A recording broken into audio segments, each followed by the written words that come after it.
2025 సంవత్సర శుభాకాంక్షలు. కొత్త సంవత్సరం మొదటిసారి పత్రికా సమావేశం. మీకు అందరికీ కూడా నూతన సంవత్సర శుభాకాంక్షలు తెలియజేస్తూ తెలంగాణ రాష్ట్ర రైతాంగానికి కూడా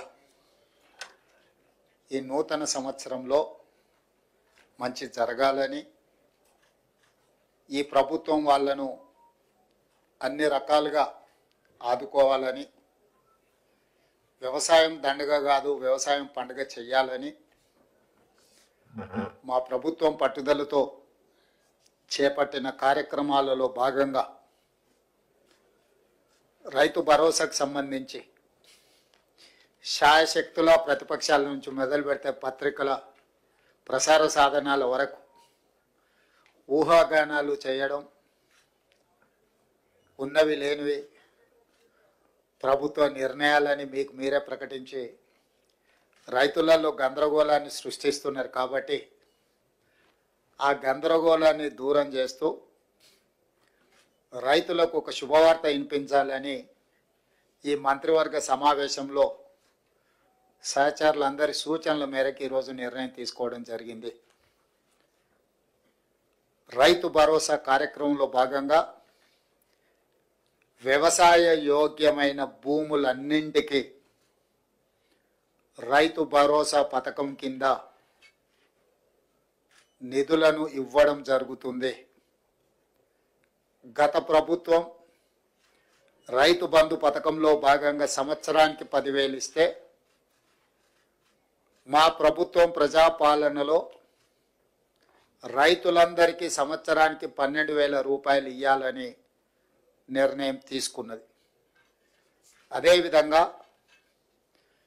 భూమి ఉన్న రైతులకు రైతు భరోసా పథకం కింద వ్యవసాయ యోగ్యమైన ప్రతి ఎకరాకు 12,000 రూపాయలు ఇస్తున్నప్పుడు తండాలలో, గూడాలలో, మారుమూల పల్లెల్లో ఉన్న భూమి లేని వ్యవసాయ రైతు కుటుంబాలు, భూమి లేకపోవడం ఒక శాపము, ప్రభుత్వం మమ్మల్ని ఆదుకోకపోవడము ఇంకొక శాపము అన్నట్టుగా పాదయాత్రల సందర్భంగా అటు భట్టి విక్రమార్క గారికి కానీ నాకు కానీ ఈ మధ్యకాలంలో మా మంత్రివర్గ సహచరులు పర్యటనలకు వెళ్ళినప్పుడు దృష్టికి తీసుకురావడం జరిగింది.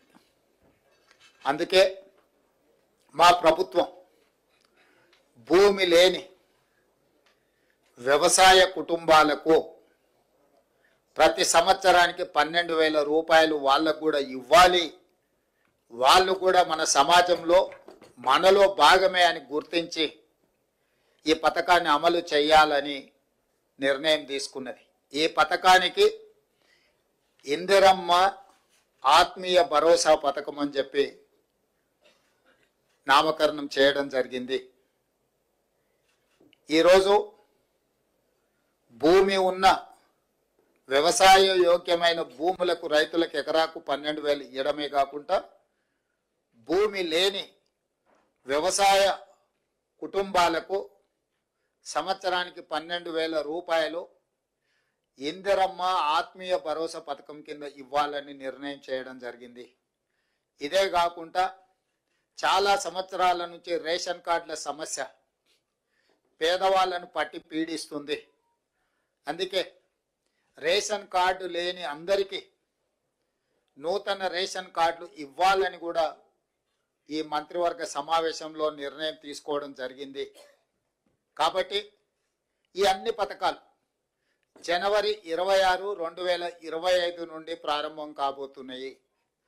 జనవరి 26, 2025కు ఒక ప్రత్యేకత ఉన్నది.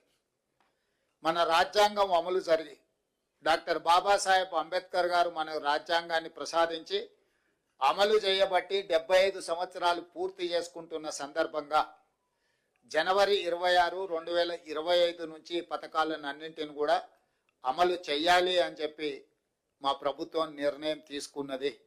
అదేవిధంగా వ్యవసాయ యోగ్యం కాని భూములు అంటే రాళ్ళు, రప్పలు, గుట్టలు, రోడ్లలో పోయిన వాటికి లేదా మైనింగ్ చేస్తున్న భూములకు లేదా నాలా కన్వర్షన్, రియల్ ఎస్టేట్ వెంచర్లు, పరిశ్రమలకు తీసుకున్న భూములు, అదేవిధంగా రైతుల నుంచి ప్రభుత్వం సేకరించిన భూములకు రైతు భరోసా వర్తింపజేయము. ఎలాంటి గందరగోళం ఉండాల్సిన పని లేదు. రాళ్ళు, రప్పలు, గుట్టలు రోడ్లకు, అదేవిధంగా పరిశ్రమలకు లేదా రియల్ ఎస్టేట్ వెంచర్లుగా మారిన భూములకు రైతు భరోసా ఇవ్వబడదు. దీనికి సంబంధించి మా రెవెన్యూ అధికారులు గ్రామాల వారీగా సమాచారాన్ని సేకరించి గ్రామ సభల ద్వారా ప్రజలకు వివరించడం జరుగుతుంది. కాబట్టి ఈరోజు ఎవరైనా పరిశ్రమలుగా మారిన భూములు కానీ, రియల్ ఎస్టేట్ వెంచర్లు జరిగిన భూములు కానీ, ప్రభుత్వం సేకరించిన భూములు, ఆల్రెడీ ప్రజల నుంచి ప్రభుత్వం సేకరించిన భూములు ఉన్నాయి. కానీ రెవెన్యూ రికార్డులలో, ధరణిలలో లోపాల వల్ల కొంతమందికి ఆ రకంగా కూడా రైతు భరోసా పథకము గతంలో నిధులు చేరినాయి. కాబట్టి దయచేసి మీరే స్వచ్ఛందంగా ముందుకు వచ్చి ప్రభుత్వానికి ఆ వివరాలు అందించడం ద్వారా ప్రభుత్వానికి సహకరించాల్సిందిగా వాళ్ళందరికీ మేము విజ్ఞప్తి చేస్తున్నాం.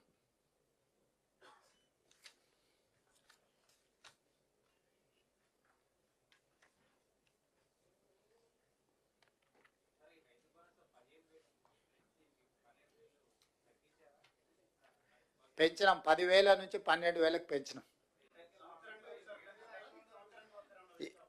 ఇప్పుడు వెసులుబాటును, ఆర్థిక పరిస్థితులు, మనకున్న వెసులుబాటును బట్టి 10,000 నుంచి 12,000 రూపాయలకు పెంచుకోవడం జరిగింది.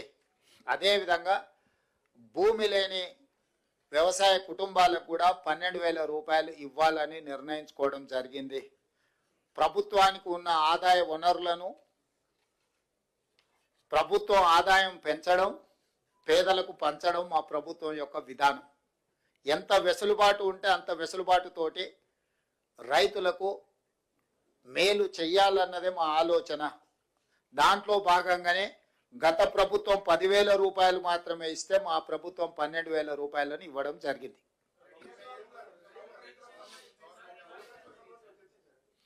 ఆ విషయాల మీద గతంలో చాలా చర్చలు జరిగినాయి. ఇప్పుడు ఎందుకు అని అంటే జనవరి 26 నుంచి అమలు చేయాలి. కాబట్టి ఇప్పుడు ఉన్న సమాచారం మేరకు, అధికారుల దగ్గర, ప్రభుత్వం దగ్గర ఉన్న సమాచారం మేరకు రైతు భరోసా పథకము, రైతు ఇందిరమ్మ ఆత్మీయ భరోసా పథకాన్ని అమలు చేయాలని ఈ మంత్రివర్గం నిర్ణయం తీసుకున్నది.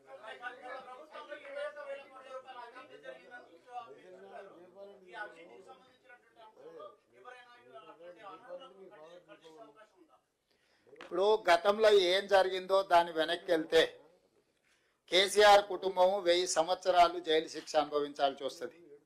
కాబట్టి వాటికంటే భవిష్యత్తులో తప్పిదాలు జరగకుండా నిజమైన రైతులకు మేలు చేయాలన్నదే మా ప్రభుత్వం యొక్క విధానము. కాబట్టి ఈరోజు ఒక మంచి నిర్ణయం ఈ మంత్రివర్గ సమావేశంలో తీసుకున్నాం. కాబట్టి మీడియా మిత్రులకు కూడా నా సూచన, అనవసరమైన అంశాలు, అనవసరమైన వివాదాలకు తావియ్యకండి. స్పష్టంగా మళ్ళీ నేను చెప్తున్నా, వ్యవసాయ యోగ్యమైన ప్రతి ఎకరాకు రైతు భరోసా వస్తుంది. ప్రతి ఎకరాకు సంవత్సరానికి 12,000 రూపాయలు ఇవ్వడం జరుగుతుంది. భూమి లేని వ్యవసాయ రైతు కుటుంబాలకు సంవత్సరానికి 12,000 రూపాయలు నగదు ఇవ్వడం జరుగుతుంది.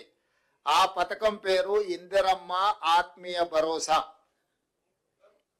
రేషన్ కార్డులు జనవరి 26 నుంచి రేషన్ కార్డులు లేని వాళ్లకు రేషన్ కార్డులు ఇవ్వడం జరుగుతుంది. 3 అంశాల మీద ఈ మంత్రివర్గంలో సానుకూలమైన, ప్రజలకు ప్రయోజనం చేకూర్చే నిర్ణయాలు తీసుకున్నాము. మీడియా మిత్రులు ఈ 3 అంశాలను ప్రజలకు చేరవేయాల్సిందిగా కోరుకుంటూ మీ అందరి దగ్గర సెలవు తీసుకుంటున్నాను.